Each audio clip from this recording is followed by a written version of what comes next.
یہ جو کہتا ہے نا کہ ہم تو نماز میں رفع دین کرتے ہیں، تم نماز میں رفع دین کیوں نہیں کرتے؟ ان میں سے کچھ لوگ عوام کو حدیث کے متعلق دھوکہ دے رہے ہوتے ہیں۔ بہت اہم کلپ ہے، اس کو اپنے پاس سیو کر لیں۔ وہ دھوکہ کس طرح دیتے ہیں، توجہ کے ساتھ سننا ہے۔ صحیح مسلم شریف کی حدیث پاک ہے 968 کہ نبی پاک علیہ السلام نے جب صحابہ کرام کو نماز میں رفع دین کرتے ہوئے دیکھا تو سرکار علیہ السلام نے فرمایا کہ تم نماز میں ہاتھوں کو اٹھاتے ہو جس طرح سرکش گھوڑوں کی دمیں۔ سرکار علیہ السلام نے فرمایا نماز میں سکون رکھا کرو۔ سرکار نے رفع دین سے منع کر دیا۔ اب اس سے اگلی حدیث پاک ہے 970 کہ نبی پاک علیہ السلام نے جب صحابہ کرام کو سلام پھیرتے ہوئے، نماز میں سلام پھیرتے ہوئے ہاتھوں سے اشارہ کرتے ہوئے دیکھا تو نبی پاک علیہ السلام نے اس وقت بھی منع کر دیا۔ اب یہ دو حدیثیں ہیں، پہلی حدیث میں نبی پاک علیہ السلام نے رفع دین کرنے سے منع کیا، دوسری حدیث میں سلام پھیرتے وقت ہاتھوں سے اشارہ کرنے سے منع کیا۔ لیکن رفع دین کرنے والوں میں کچھ لوگ دھوکہ یہ دیتے ہیں، کہتے ہیں کہ نبی پاک علیہ السلام نے دونوں حدیثوں میں جو منع کیا ہے وہ رفع دین کرنے سے منع نہیں کیا بلکہ سلام پھیرتے وقت ہاتھوں سے اشارہ کرنے سے منع کیا ہے۔ ہم انہیں کہتے ہیں آپ کس طرح کہہ سکتے ہو کہ دونوں حدیثوں میں اشارے سے منع کیا جا رہا ہے؟ رفع دین کرنے والے کہتے ہیں کہ امام مسلم جس چیپٹر کے تحت ان احادیث کو لے کر آئے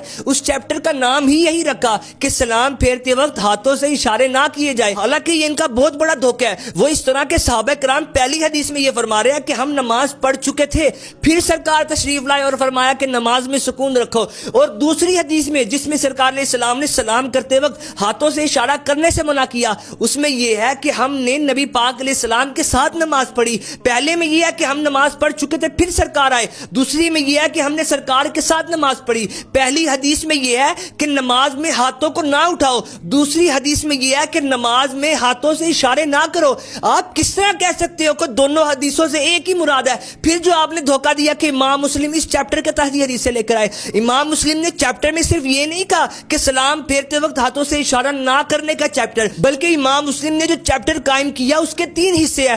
پہلا حصہ یہ ہے کہ نماز میں سکون اختیار کرو، اس کے تحت رفع دین والی حدیث آ گئی۔ دوسرا حصہ یہ ہے کہ سلام کرتے وقت ہاتھوں سے اشارہ نہیں کرنا، اس کے تحت وہ سلام کرتے وقت ہاتھوں سے اشارہ نہ کرنے والی حدیث آ گئی۔ تیسرا حصہ ہے کہ جب نماز پڑھنی ہے تو صفوں کو مکمل کرنا ہے، اس کے متعلق امام مسلم اور حدیث لے آئے۔ آپ ان لوگوں کو دھوکہ دے سکتے ہو کہ جو علم سے ناواقف ہے، ان کو کبھی دھوکہ نہیں دے سکتے کہ جو علماء کی صحبت میں بیٹھنے والے ہیں۔ میں یہی کہوں گا کہ ڈرو خدا سے، ہوش کرو، یہ مکر و ریا سے کام نہ لو۔ اور میں کہوں گا سب کو کہ اس کلپ کو سیو کریں اور شیئر کریں اور بتائیں نبی پاک علیہ السلام نے 2 چیزوں سے منع کیا، نہ ہی ہم رفع دین کرتے ہیں اور نہ ہی ہم سلام پھیرتے وقت ہاتھوں سے اشارہ کرتے ہیں۔